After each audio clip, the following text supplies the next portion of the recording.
આજે આપણે બનાવીશું વણેલા અને ફાફડા ગાંઠિયા। તો ચાલો વિડીયો કરીએ સ્ટાર્ટ। ગાંઠિયાનો લોટ બાંધવા માટે આપણે લીધો છે 250 ગ્રામ ચણાનો લોટ, એટલે કે આ 3 વાટકી છે। તેની સામે આપણે અડધી વાટકી પાણી નાખીશું, 3 ચમચી તેલ, અડધી ચમચી સોડા એસ અને અડધી ચમચી નમક। તો ચાલો લોટ બાંધી લઈએ। આપણે જે આ અડધી વાટકી પાણી છે તેમાં આપણે આ અડધી ચમચી સોડા એસ નાખીશું, અડધી ચમચી નમક ને 3 વાટકી લોટ છે એટલે 3 ચમચી તેલ।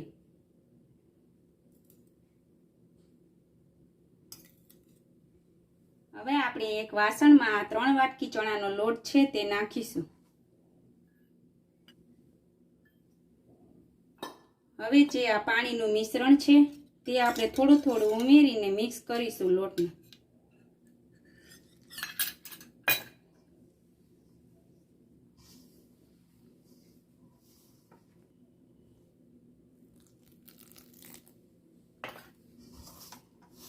થોડું થોડું પાણી ઉમેરીને લોટને મિક્સ કરવાનો છે। પાણીનો આપણે એકદમ ઓછો ઉપયોગ કરવાનો છે। લોટ બહુ કડક પણ ન હોવો જોઈએ ને બહુ નરમ પણ ન હોવો જોઈએ।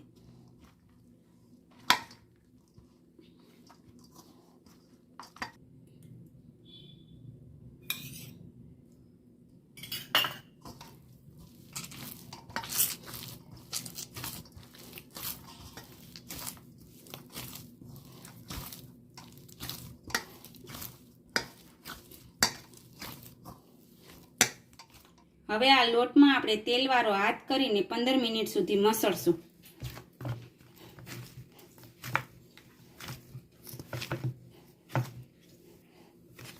આ લોટને તમે જેટલી વાર વધુ મસળશો તેટલા જ ગાંઠિયા ફૂલશે। આપણે આ થોડા તીખા અને અજમા લઈ લીધા છે તે ગાંઠિયાના લોટમાં નાખીશું અને લોટને મસળી લઈએ।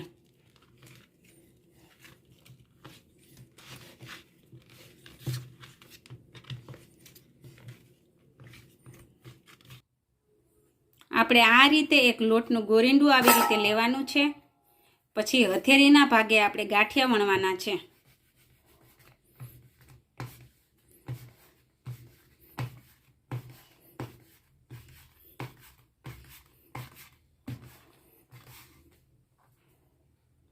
આવી રીતે આપણે ગાંઠિયા વણતા જવાના છે ને પછી તળતા જવાના છે।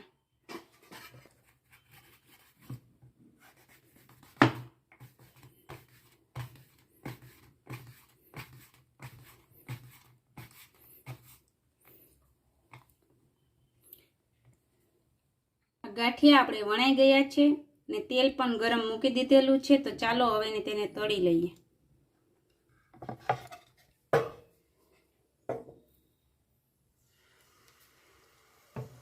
ગાંઠિયા તળીએ ત્યારે આપણે ગેસની ફ્લેમ ધીમી રાખવાની છે। ગાંઠિયા તરાશે એટલે એની મેળે જ ઊંચા આવી જશે। તમે જોઈ શકો છો કે ગાંઠિયા એકદમ ફૂલાઈ ગયેલા છે।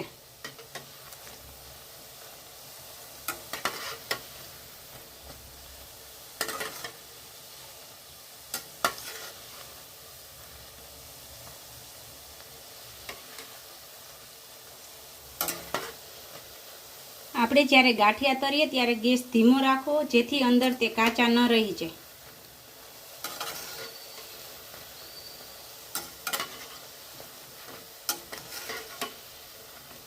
હવે આપણા ગાંઠિયા તરાઈ ગયા છે, તેને એક પ્લેટમાં કાઢી લઈએ।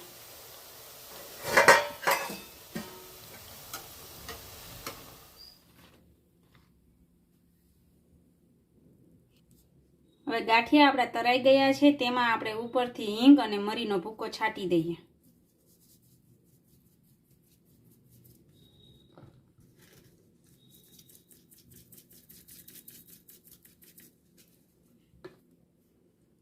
તમે જોઈ શકો છો કે ગાંઠિયા આપણા એકદમ પોચા બન્યા છે અને ફૂલેલા પણ છે। વણેલા ગાંઠિયા હવે રેડી છે, તો આપણે ફાફડા ગાંઠિયા બનાવી લઈએ।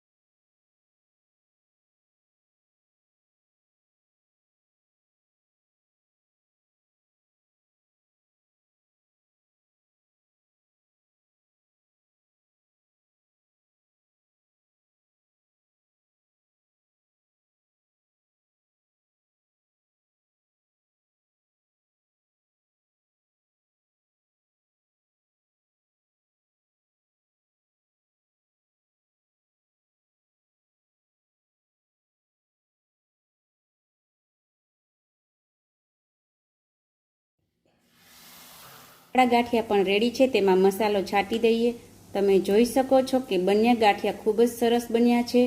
તો ચાલો હવે મળશું નેક્સ્ટ વિડીયોમાં. ચેનલને લાઇક, શેર અને સબસ્ક્રાઈબ કરવાનું ભૂલશો નહીં. Thank you for watching video.